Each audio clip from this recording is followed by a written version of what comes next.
Subscribe कीजिए science first channel को और लेटेस्ट साइंस एवं फिजिक्स के वीडियो सबसे पहले देखने के लिए बेल आइकन को दबाना ना भूलें। साथ ही पूरी नॉलेज के लिए वीडियोज को अंत तक देखें, लाइक, कमेंट एवं शेयर करना ना भूलें।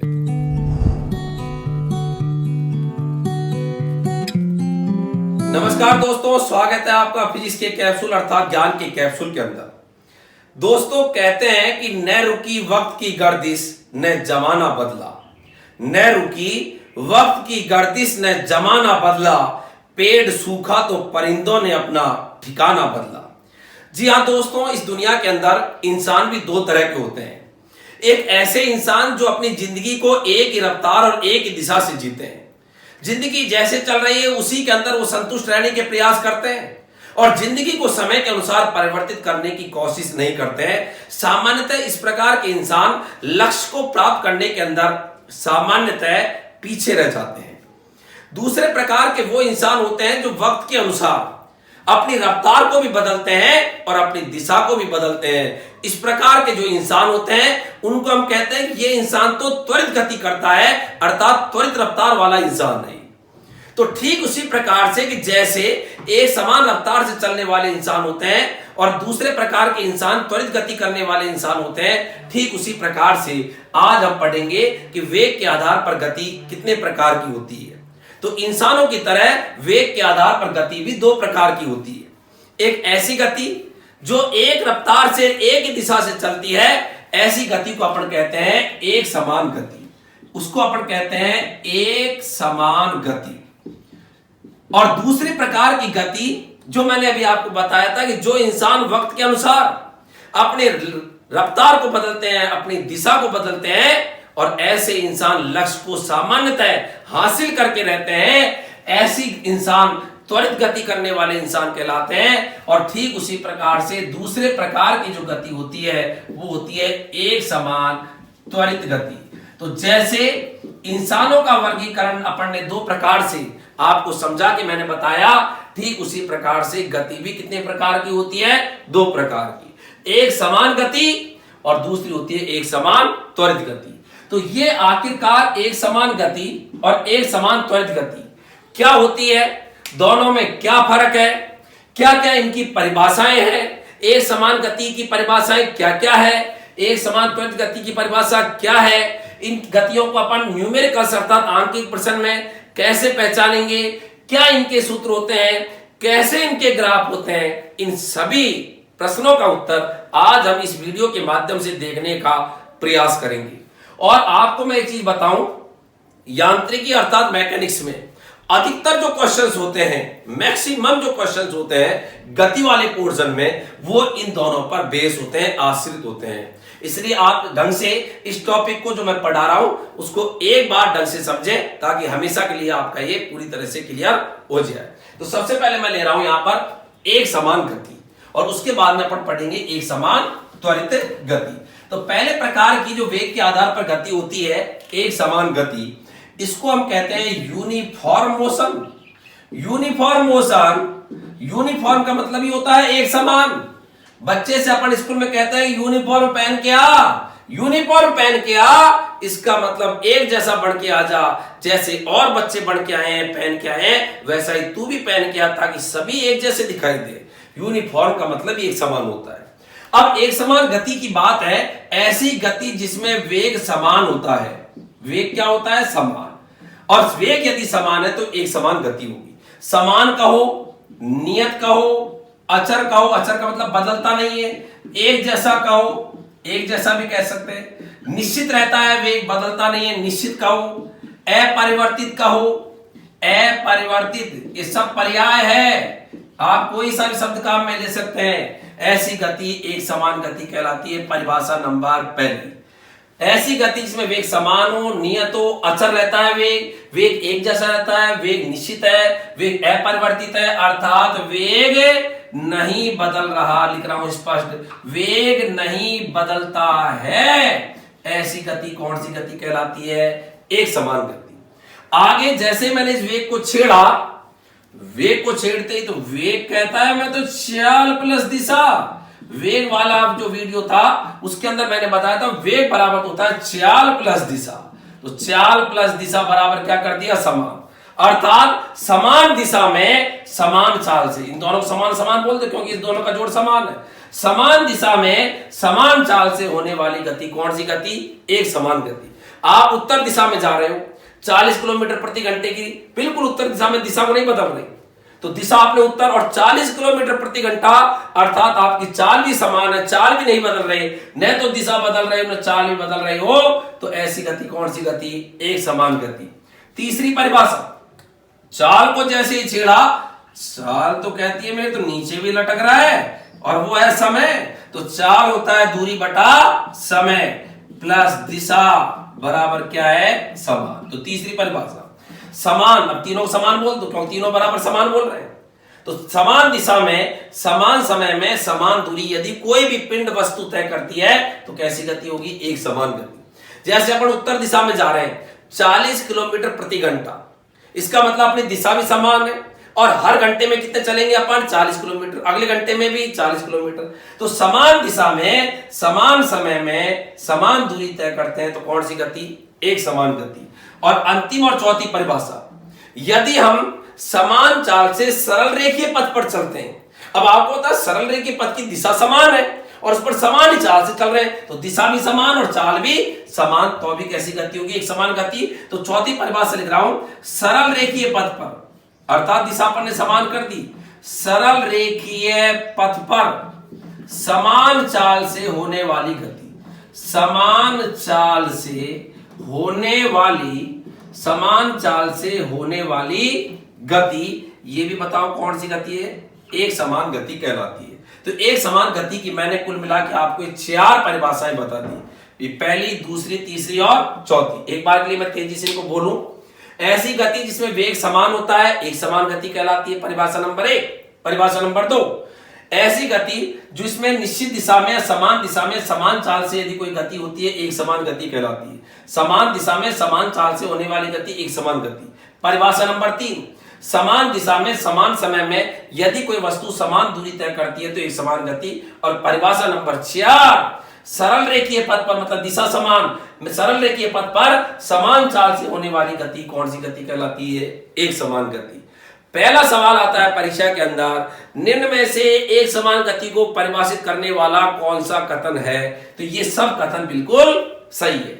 अब इसके बाद में एक प्रश्न का उत्तर दीजिएगा, इस गति में वेग समान है, तो बताओ वेग समान है तो इस गति में त्वरण होगा क्या, क्योंकि आप सभी जानते हो त्वरण क्या होता है, वेग में परिवर्तन की दर, और चूंकि इस गति में वेग बदलता ही नहीं है और वेग नहीं बदलता तो पक्का याद रखो कि इस गति में चूंकि वेग समान रहता है, अतः अगली बात बता रहा हूं कि इस गति में त्वरण हमेशा शून्य होगा। तो अब आपको एक बहुत बड़ी बात आ गई है सामने कि कभी भी कोई भी न्यूमेरिकल, कोई भी आंकिक प्रश्न परीक्षा में यदि आप पहचानो कि एक समान गति का है या नहीं है, उसमें पहली बात आप ये देखो कि यदि सवाल में त्वरण है ही नहीं, त्वरण का मान 0 है, तो पक्का मानना एक समान गति है। दूसरा तरीका, आप सवाल में पढ़ते ही आपको लग रहा है कि इसमें वेग ही नहीं बदल रहा, वस्तु या पिंड का या कण का वेग ही नहीं बदल रहा, सवाल में पढ़ने से ऐसा लग रहा है, तो अभी मान लेना कौन सी गति है, एक समान गति। अर्थात इस गति के अंदर वेग समान रहता है और त्वरण का मान क्या होता है, 0।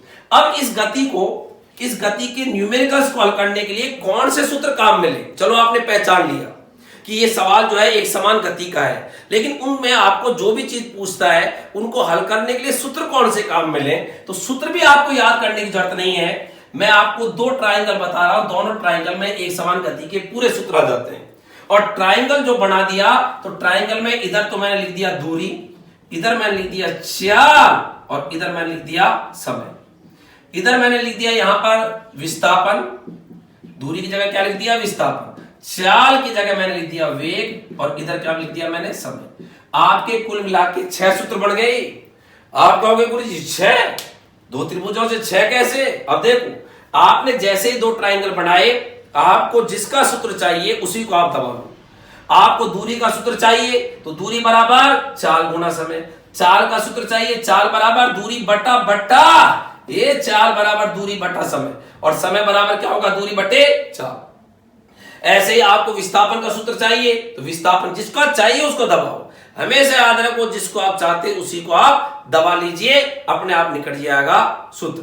तो विस्थापन बराबर वेग गुणा समय, वेग बराबर विस्थापन बटा समय, और समय बराबर विस्थापन बटा वेग। तो ये कुल मिला के आपको एक समान गति में कोई सूत्र याद नहीं रखने, वही दूरी, चाल, वेग, विस्थापन के सूत्र होते हैं जो आप ट्रायंगल की सहायता से याद रख सकते हैं। अब बात ये आती है कि ये जो एक समान गति है, इस एक समान गति में ग्राफ कैसे आते हैं। तो देखिए एक समान गति के ग्राफ कैसे आते हैं।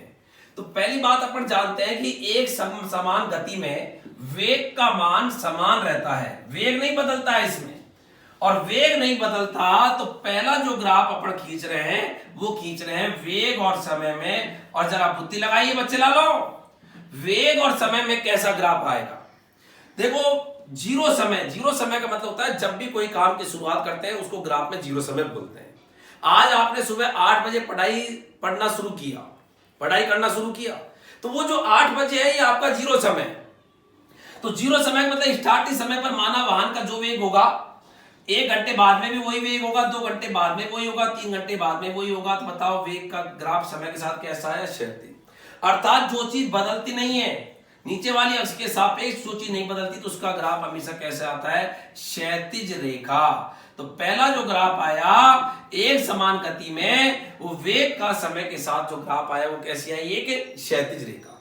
दूसरा जो ग्राफ यदि अपन बात करें कि त्वरण का समय के साथ कैसा ग्राफ आएगा, तो आप ये बताइए बच्चे लालो, जब इसमें वेग समान होता है एक समान गति में तो क्या इसमें त्वरण होता है क्या। मैंने अभी बताया था इसमें त्वरण का मान क्या होता है, शून्य। तो त्वरण शून्य होने के कारण दूसरा इसमें कोई त्वरण का समय के साथ ग्राफ प्राप्त नहीं होता है। अब इसके बाद में तीसरे प्रकार के जो ग्राफ आते हैं वो है स्थिति और समय में। स्थिति को अंग्रेजी के अंदर अपन बोलते हैं पोजीशन, और समय को अपन बोलते हैं टी, समय, टाइम। तो इसको टी, और कई बार यहां पर परीक्षा में पी भी लिख देता है या एक्स भी लिख देता है। पी या एक्स ये आपकी पोजीशन को डिनोट करते हैं। अब यहां पर चूंकि जब कण चलता है समान वेग से तो उसका निश्चित समय में वो निश्चित अपनी स्थितियों को प्राप्त कर रहा है, अर्थात समान दूरी प्राप्त कर रहा है। तो बताओ ग्राफ कैसे आएगा, सीधी बढ़ती हुई एक सरल रेखा आएगी। आप देखिएगा ये जीरो समय, ये 1 घंटा, ये 2 घंटे, 3 घंटे, और यहां पर भी अपन ने बराबर अंशांकन ले लिए। अब इस ग्राफ में देखो, आप इसको यदि मैं इस प्रकार से लूं तो यहां से आपको पता चल रहा है जितने समय में इतनी दूरी, अगले समय में भी उतनी दूरी, अगले समय में भी उतनी दूरी, तो समान समय में समान दूरी तय कर रहा है। तो ग्राफ एक सीधी सरल रेखा आती है। तो सीधा याद रखें, स्थिति और समय में जो ग्राफ है एक सरल रेखा आती है। और यदि बात यह है कि यदि कण या पिंड, कुछ भी कहो, कण पिंड वस्तु एक ही बात है, यदि शुरुआत में मूल बिंदु पर नहीं है अर्थात उसकी स्थिति शुरुआत में जीरो नहीं है, कुछ न कुछ स्थिति है, जैसे कोई मूल बिंदु है उससे कुछ न कुछ उसने स्थिति ले रखी है, तो फिर उसका ग्राफ यदि अपन स्थिति और समय में खींचें, ये लिख दिया मैंने स्थिति और ये लिख दिया समय, तो ग्राफ आएगा तो ऐसे ही, लेकिन शुरुआती समय में कुछ ना कुछ स्थिति है, इसलिए ग्राफ थोड़ा ऊंचा आएगा। और ये ग्राफ जो है इसी प्रकार से बढ़ती हुई सरल रेखा आएगी लेकिन थोड़ा ऊंचा आएगा। तो कुल मिला के ये जो ग्राफ मैंने बताए ये है एक समान गति के ग्राफ। तो एक समान गति क्या होती है, क्या इसकी परिभाषाएं हैं, क्या इसके सूत्र है और क्या इसके ग्राफ है, और परीक्षा में कैसे पहचानोगे कि एक समान गति क्या होती है, जिसमें आपको पढ़ने से ऐसे आभासित हो रहा है, पता चल रहा है इसमें वेग समान होता है, वेग नहीं बदल रहा है, या जिन सवालों के अंदर त्वरण शून्य है, पक्का मानना बच्चे लालो, ऐसी गति कौन सी गति होती है, एक समान गति कहलाती है। तो ये एक समान गति पहले प्रकार की गति पड़ी वेग के आधार पर। अब देखो आप, वेग के आधार पर हम दूसरे प्रकार की गति ले रहे हैं और उसका नाम है एक समान त्वरित गति। तो यही मैंने आज आपको बताया था कि टॉपिक में अपन जो आज पढ़ रहे हैं उसमें दो तरह की गति अपन वेग के आधार पर पढ़ रहे हैं, और दूसरे प्रकार की जो गति है उसका नाम है नंबर 2 और उसका नाम है एक समान त्वरित गति। एक समान त्वरित गति, एक समान त्वरित गति क्या है जरा सुनिएगा ध्यान से। ऐसी गति जिसमें एक समान हो लेकिन एक समान क्या हो, त्वरण। तो पहली बात, इस गति में त्वरण जो है ये क्या होता है, समान। जबकि पहले वाली जो गति पढ़ाई थी इससे जस्ट पहले वाली अभी, उसमें वेग समान था और इसमें त्वरण समान है। त्वरण समान का मतलब त्वरण क्या होता है? वेग में परिवर्तन की दर। वेग में परिवर्तन की दर बताया था मैंने त्वरण वाले टॉपिक के अंदर कि वेग में परिवर्तन की दर क्या होनी चाहिए? समान। अर्थात ऐसी गति में जो एक समान त्वरित गति है उसमें त्वरण होगा तो सही। पहले वाली एक समान गति में त्वरण था ही नहीं, त्वरण शून्य था। इसमें त्वरण होगा लेकिन त्वरण एक जैसा रहेगा। त्वरण एक जैसा का मतलब वेग में जो बदलाव होगा, परिवर्तन होगा, उसका तरीका एक जैसा है। आप कहोगे कैसे? जैसे एग्जाम्पल मैं बता रहा हूं। जैसे किसी वाहन का हर 1 सेकंड में वेग 10 मीटर पर सेकंड बढ़ता है। कोई कण का मान लो आप, किसी कण का प्रत्येक 1 सेकंड पर वेग 10 मीटर पर सेकंड बढ़ता है। मतलब शुरुआत में यदि 10 मीटर पर सेकंड माने, स्टार्टिंग में वेग 10 मीटर पर सेकंड, 1 सेकंड बाद में उसका वेग हो गया 20 मीटर पर सेकंड, फिर 1 सेकंड बाद में उसका वेग और बढ़ गया और हो गया 30 मीटर पर सेकंड। मतलब हर सेकंड उसका वेग 10 मीटर पर सेकंड के हिसाब से बढ़ रहा है, या घट भी सकता है। दोनों ही बात है, बढ़े या घटे, दोनों ही स्थितियों में आप देखना त्वरण एक जैसा आएगा। कैसे आएगा? 10 मीटर पर सेकंड शुरुआत में था, 1 सेकंड बाद में 10 मीटर पर सेकंड और बढ़ गया 20, फिर अगले सेकंड में 10 मीटर पर सेकंड और बढ़ गया 30, फिर अगले सेकंड में 10 मीटर पर सेकंड और बढ़ गया 40। अब देखो आप त्वरण निकालो, यहां से यहां तक त्वरण निकालो, यहां से यहां तक। तो त्वरण क्या होता है? वेग में परिवर्तन। 20 में से 10 घटाओ, वेग कितना है? शुरुआत में 10, बाद में 20, तो परिवर्तन 20 माइनस 10, वेग में परिवर्तन बटा परिवर्तन में लगा समय। समय कितना है? 1 सेकंड। तो बताओ त्वरण कितना है यहाँ पर? 10। अब आप यहां से यहां तक त्वरण निकालो। देखो अगले में 20 था वेग या 30 है, तो त्वरण निकालो। बोलो वेग में परिवर्तन 30 माइनस 20 बटा परिवर्तन में लगा समय वही 1। हल करोगे बोलो कितना आएगा? 10। अर्थात बताओ पूरी गति में त्वरण एक जैसा आ रहा है कि नहीं आ रहा? और वेग बदल तो रहा है। शुरुआत में वेग 10 था, फिर 20 हो गया, फिर 30 हो गया, फिर 40 हो गया। लेकिन आप यदि त्वरण निकालोगे तो त्वरण प्रत्येक के अंदर एक जैसा आता है। और ऐसी गति जिसमें त्वरण समान अर्थात वेग में परिवर्तन की दर या बदलाव की दर एक जैसी है, ऐसी गति कौन सी गति कहलाती है? एक समान त्वरित गति। अब मैं आपको इसके एग्जाम्पल बताना चाह रहा हूं कि इस गति के एग्जाम्पल क्या है। तो जरा देखो, जब किसी वस्तु को हम ऊपर से नीचे गिराते हैं, आपने कभी ध्यान दिया होगा, जब किसी वस्तु को अपन ऊपर से नीचे गिराते हैं, मैं एक समान गति के एग्जाम्पल बता रहा हूं। तो ऊपर से नीचे जब कोई वस्तु गिरती है गुरुत्वाकर्षण के कारण, धरती के आकर्षण के कारण, तो बताइए पूरी गति में एक जैसा त्वरण लेते हैं अपन और वो लेते हैं प्लस जी, या प्लस जी का मतलब प्लस 9.8 ये लेते हैं अपन। ऊपर से नीचे वस्तु आ रही है तो पूरी गति में अपन एक जैसा त्वरण लेते हैं 9.8। अपन ऐसे थोड़ा लेते हैं, यहां पर 9.8 ले लिया, यहां पर अपन ने 11 ले लिया, 12 ले लिया, पूरी गति में एक जैसा त्वरण लेते हैं। और पूरी गति में एक जैसा त्वरण है तो बताओ कैसी गति है? एक समान त्वरित गति। ऐसे ही जब किसी पिंड को अपन उछालते हैं, जब किसी पिंड को अपन उछालते हैं तो भी पूरी गति में एक जैसा ही त्वरण लेते हैं। और बताओ क्या लेते हैं? माइनस जी बराबर माइनस 9.8।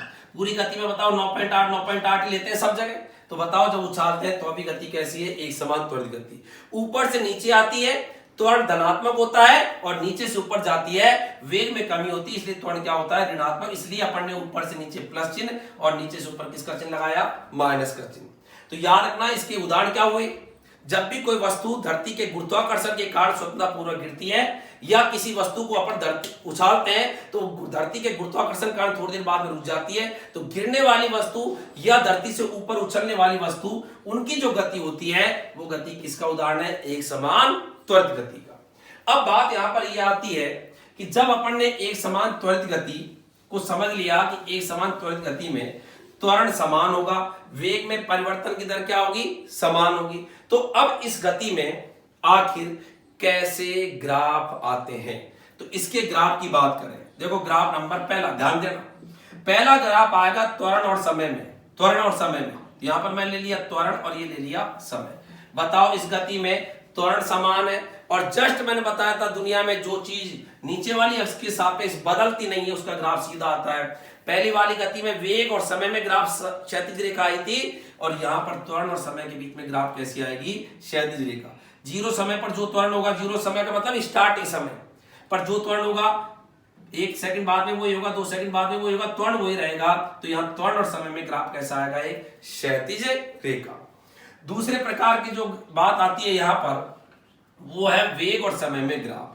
अब वेग और समय में अपन यदि ग्राफ खींचे तो जरा देखो, वेग और समय में यहां पर 3 महत्वपूर्ण ग्राफ मैं बता रहा हूं। आप कहोगे इसमें 3 महत्वपूर्ण ग्राफ वेग और समय में कैसे आप बता रहे हो, क्या कारण है?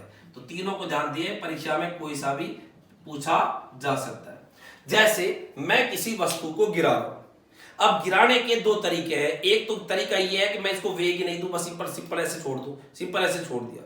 और एक ये है कि मैं इसको वेग दूं। तो गिराने के 2 तरीके हैं। गिराने में दोनों बातें अपन दे भी सकते हैं, नहीं भी दे। अपन वेग दे भी सकते हैं और सिंपल ऐसे छोड़ दो, नहीं भी दे तो भी वस्तु आ जाएगी। लेकिन उछालने में पक्का है, देना ही पड़ेगा, क्योंकि बिना दिए आज तक वो नहीं उछलती है वस्तु। तो उछालने के लिए वेग देना पड़ता है, लेकिन गिराने के लिए वेग दे भी सकते हैं और नहीं भी दे सकते। और इसलिए गिराने के 2 ग्राफ है। यदि आपने शुरुआत में वेग नहीं दिया, सिंपल छोड़ा था, शुरुआत में वेग कितना है बोलो, 0, कोई वेग नहीं दिया, शुरुआत में वेग 0 है और वेग 0 है, उसके बाद में वस्तु को छोड़ेगी, वस्तु त्वरित गति करेगी, लगातार वेग बढ़ेगा और एक समान त्वरण रहेगा। तो बताओ कैसी गति है, एक समान त्वरित गति। तो यहां पर देखो, यदि शुरुआत में आपने वेग नहीं दिया अर्थात स्टार्टिंग टाइम पर वेग 0 और उसके बाद में लगातार वेग बढ़ता जा रहा है, तो बताओ ये लगातार वेग बढ़ता जा रहा है समय के साथ, तो वेग और समय में ऐसा ग्राफ आ गया। यहां पर ग्राफ को पढ़ना सीखे, समय के साथ साथ लगातार वेग में क्या हो रही है, वृद्धि। वस्तु नीचे आ रही है, लेकिन यहां ग्राफ है, ये वस्तु की कोई गिरने की दिशा नहीं है, ये है ग्राफ कि समय के साथ लगातार वेग में क्या हो रही है, वृद्धि हो रही है। लेकिन कोई कहे कि गुरुजी मैं तो दूंगा, शुरुआत में वेग दूंगा, तो शुरुआत में वेग कुछ न कुछ देगा और तूने कुछ दिया और उसके बाद उसका वेग और बढ़ा फिर, तो बताओ ग्राफ तो बढ़ेगा ऐसे ही। लेकिन शुरुआत के अंदर यदि पहले से ही कुछ लिया हुआ वेग है तो ग्राफ थोड़ा ऊंचा कर दे। तो याद रखें, यदि शुरुआत में लिया हुआ नहीं है तब तो नीचे से, लेकिन जिसने लिया हुआ है पहले से वेग, उसका ग्राफ थोड़ा सा ऊंचा करके। दोनों ही ग्राफ वस्तु के गिरने के हैं, दोनों ही ग्राफ किसके, वस्तु के गिरने के, क्योंकि गिरने पर लगातार बताओ वेग में क्या होती है, समय के साथ वृद्धि। अब बताओ उछालने में पक्का है वेग देना ही पड़ेगा, जैसे अपन उछालेंगे तो वेग देना पड़ेगा। तो बताओ उछालने में कुछ न कुछ वेग आपने दिया, बिना दिए तो आज तक नहीं उछलती है वस्तु। तो शुरुआत में आपने वेग दिया और उसके बाद में क्या हुआ, वेग कम होता होता होता होता होता होता होता होता क्या हो गया जी। तो देखो शुरुआत में कुछ न कुछ वेग दिया और फिर समय के साथ वेग में, शुरुआत में वेग दिया ऐसे, तो वेग दिया, फिर वस्तु का वेग कम होते होते होते होते 0। तो यहाँ पर देखो वेग कम होते होते होते होते क्या हो गया, 0। समय के साथ लगातार वेग में कमी आ गई और अंत में वेग 0 हो गया। तो बताओ जहां वेग 0 हो जाता है वस्तु का, वो क्या कहलाती है, तो बताओ इस पॉइंट को क्या लिख रहा हूं मैं, अधिकतम ऊंचाई। याद रखना हमेशा, अधिकतम ऊंचाई पर अंतिम वेग का मान क्या होता है बच्चे लालो, 0 होता है। और ये वस्तु का ग्राफ है जब वस्तु को उछाला जाता है। तो उछाला जाता है तब तो ये ग्राफ आएगा, क्योंकि लगातार समय के साथ वेग में कमी आ रही है। और जब वस्तु को गिराया जाता है तो समय के साथ लगातार वेग में वृद्धि होती है। गिराने में शुरुआत में वेग नहीं दिया, अर्थात प्रारंभिक वेग 0 है, जबकि यहां प्रारंभ में कुछ न कुछ u वेग दिया हुआ है। प्रारंभिक वेग को u से लिखते हैं, इसमें प्रारंभिक वेग u बराबर 0, इसमें प्रारंभिक वेग कुछ ना कुछ दिया हुआ है। तो एक समान गति में ये पहला ग्राफ आया त्वरण और समय के बीच में, वेग के यहां पर गिराने के 2 ग्राफ, उछालने के 1 ग्राफ। अब बात आती है एक समान त्वरित गति में स्थिति का समय के साथ कैसे ग्राफ आता है। तो यहीं पर मैं इसको साइड में यहां पर मिटा रहा हूं और अब मैं बता रहा हूं स्थिति का समय के साथ कैसा ग्राफ आता है। तो स्थिति का समय के साथ जो ग्राफ आता है वो ग्राफ इस प्रकार के आते हैं, जरा ध्यान देना। यहां पर ये मैंने लिख दी स्थिति, स्थिति को अंग्रेजी में बोलते हैं पोजीशन, कि मेरी तो स्थिति बिगड़ गई जिंदगी के अंदर, मेरी तो पोजीशन बिगड़ गई। तो स्थिति और समय में ग्राफ ऐसा आता है, क्योंकि आप सोचो यहां पर वस्तु जब त्वरित गति करती है तो ऐसी स्थिति में लगातार वेग में वृद्धि या कमी होती है, तो समान समय में समान दूरी वस्तु तय नहीं करती है। और इसीलिए देखो यहां पर यदि अपन इसको बराबर अंशांकन माने तो देखो पहले सेकंड में इतनी चली, दूसरे में देखो ज्यादा चली है, तीसरे में देखो ये यहां पर तीसरा पॉइंट यहां मिल रहा है, पहले में इतनी चली, दूसरे में थोड़ा ज्यादा आया, तीसरे में और भी ज्यादा आया। तो लगातार ग्राफ इस प्रकार का बढ़ रहा है, तो ये परवलय आकृति का ग्राफ आता है। तो यहाँ पर स्थिति समय के साथ जो ग्राफ आता है वो परवलयाकार आकृति का आता है, और यहाँ पर धनात्मक त्वरण है। कैसा त्वरण है ये? धनात्मक, पॉजिटिव। लेकिन यदि कोई कहे कि लगातार इस त्वरण जो है ये समय के साथ घट रहा है, मतलब वेग जो है वो लगातार समय के साथ घट रहा है, अर्थात ऋणात्मक त्वरण है, तो ग्राफ जो है वो इस प्रकार का आता है।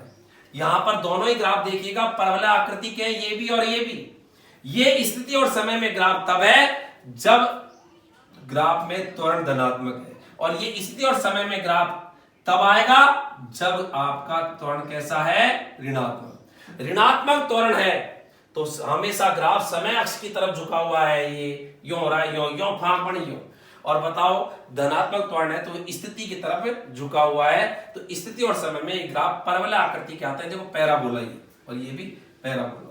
तो ये था एक समान त्वरित गति के ग्राफ। अब बात यहां पर ये आती है कि न्यूमेरिकल्स में एक समान जो त्वरित गति है उनके प्रश्नों को हल करने के लिए आखिरकार क्या काम में लेते हैं, तो यहां पर न्यूमेरिकल्स में एक समान त्वरित गति के जो क्वेश्चंस आते हैं उनको हल करने के लिए काम में लेते हैं गति की समीकरण। अब देखो गति की समीकरण क्या है, याद रखें गति की समीकरण जो है ये केवल एक समान त्वरित गति के वाले क्वेश्चंस में लागू होती है। कई बच्चे तो गति की समीकरण मन में अच्छा लगाते हैं। याद रखें गति की समीकरण वहीं लगेगी जहां पर एक समान त्वरित गति है, अर्थात जहां त्वरण दिया हुआ है। जहां त्वरण है ही नहीं वहां गति की समीकरण अप्लाई नहीं करनी है। इससे पहले अपन ने पढ़ी थी एक समान गति, उसमें त्वरण बराबर 0, वहां गति की समीकरण अप्लाई नहीं होगी। वहां ट्राइंगल वाले सूत्र काम में आएंगे जो मैंने बताया था, दूरी, चाल, वेग, विस्थापन, समय वाले। और यहां पर काम में आएगी एक समान त्वरित गति के अंदर आती है गति की समीकरण। इसलिए गति की समीकरण का जो सही नाम है वो होता है एक समान त्वरित गति की समीकरण। तो इन गति की समीकरण आप बोलते हो ना, इसका पूरा नाम बोला करो, आधा क्या बोलते हो, पूरा बोला करोगे। एक समान त्वरित गति है, वहीं पर एक काम में आती है, इसलिए इनका नाम है एक समान त्वरित गति की समीकरण। संक्षेप में बच्चे बोल देते हैं गति की समीकरण। और टोटल समीकरण कितनी है? 3 समीकरण क्या है जरा ध्यान दें। माना किसी का शुरुआती वेग u है, t समय बाद में वह s दूरी तय करता है, उसका अंतिम वेग कितना हो जाता है v। u का मतलब होता है प्रारंभिक वेग, मैं लिख रहा हूं यहां पर प्रारंभिक वेग का मतलब u। v का मतलब होता है अंतिम वेग, फाइनल वेलोसिटी, अंतिम वेग। t का मतलब आप सभी जानते हो, t का मतलब क्या होता है? समय। s का मतलब जब कोई सीधा चलता है, सरल रेखीय पथ पर चलता है, तो वही तो उसकी दूरी है और वही उसका विस्थापन है। मैं यदि सीधा चलता हूं तो यही तो मेरी दूरी, यही मेरा विस्थापन। अब गति की पहली समीकरण ए का मतलब पहली समीकरण। बताओ यदि कोई शुरुआत में वेग u है, t समय बाद में वेग v हो गया, तो बताओ वस्तु में उत्पन्न त्वरण, वस्तु या पिंड, कुछ भी कह दो, वस्तु या पिंड में उत्पन्न त्वरण। सबसे पहली समीकरण पहली बता रहा हूं, उत्पन्न त्वरण।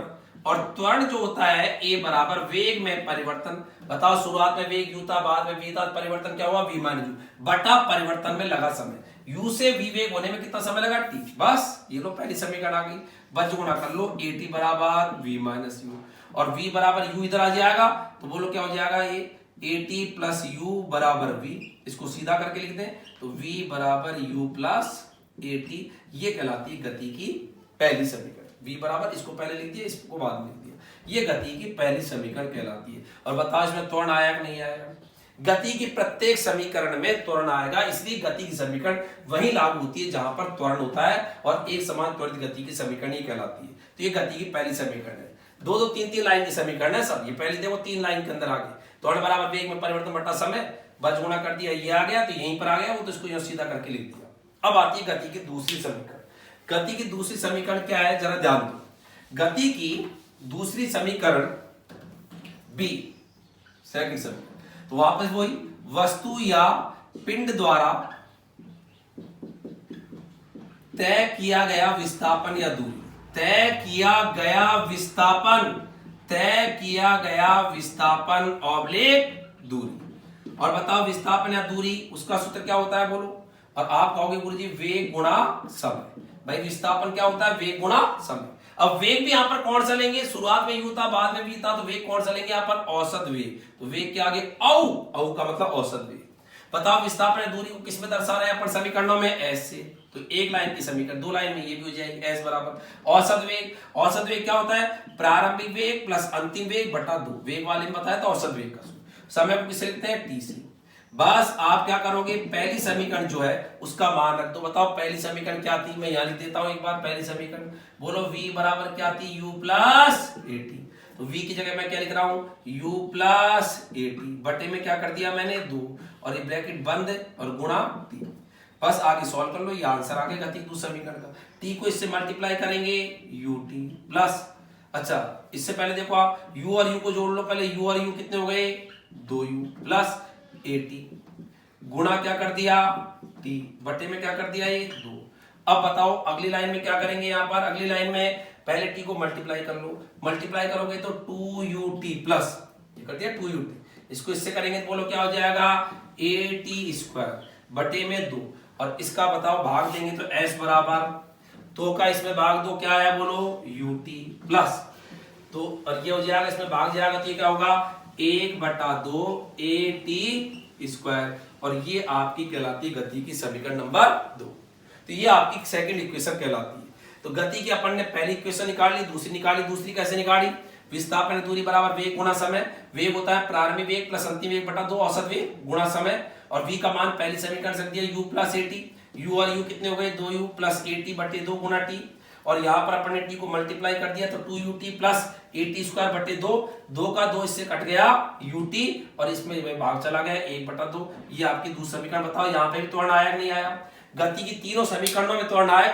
और अंतिम और तीसरी समीकरण गति की जरा देखिएगा सी, गति की तीसरी समीकरण जो है वो क्या होती है, तो तीसरी समीकरण में भी वही बात, तीसरी समीकरण में देखिए आप समीकरण तीसरी सी, वही पिंड या वस्तु द्वारा तय की गई दूरी, वही दूसरे समीकरण की तरह, पिंड या वस्तु द्वारा तय किया गया विस्थापन या दूरी, तय किया गया विस्थापन या दूरी, और वो होता है s बराबर अभी बताया था वही औसत वेग गुणा समय। और बताओ औसत वेग क्या, वही दूसरे समीकरण की औसत वेग, औसत वेग क्या बताया था अभी मैंने u प्लस v बटे 2, प्रारंभिक वेग प्लस अंतिम वेग बटे 2, और गुणा समय कितना t।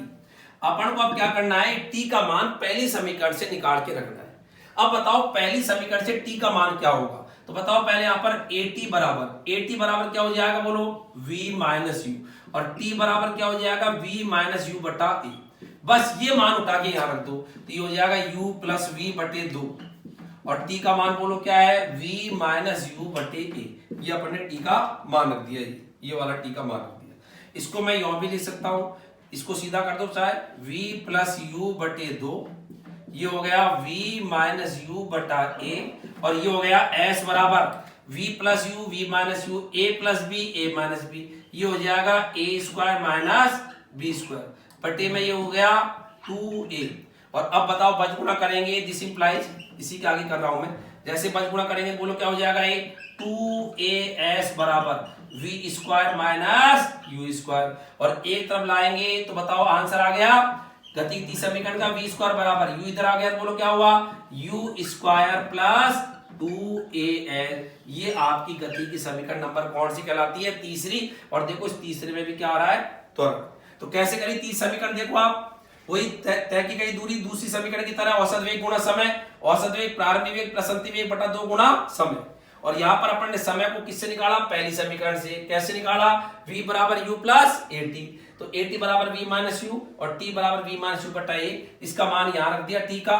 ये आप जानते हो u प्लस v, उसको सीधा करके चाहो तो लिख दो v प्लस यू, कैसे भी जोड़ लो, जोड़ने में कोई फर्क नहीं है, बटे 2, और ये जानते हो a plus b a minus b, a square minus b square, तो ये हो जाएगा v square minus u square बटे में 2a, और बजगुणा कर दिया तो ये 2as बराबर v square minus u square. और बताओ इसको इधर ले आए तो बताओ v स्क्वायर बराबर आ जाएगा u स्क्वायर इधर आ जाएगा, जुड़ेगा u स्क्वायर प्लस 2as।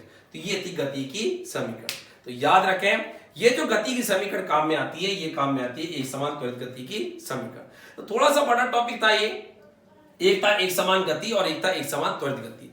दोनों गतियों में क्या क्या परिभाषाएं हैं, क्या इनके सूत्र हैं, क्या इनके ग्राफ हैं, और किस प्रकार के दोनों में फर्क होते हैं, ये आज हमने इस टॉपिक के अंदर देखा। तो आप इसको जो भी मैंने पढ़ाया उसको एक बार आप ढंग से तैयार करिएगा। आगे फिर एक नए टॉपिक के साथ आपसे मुलाकात होगी। धन्यवाद। जय हिंद, जय भारत।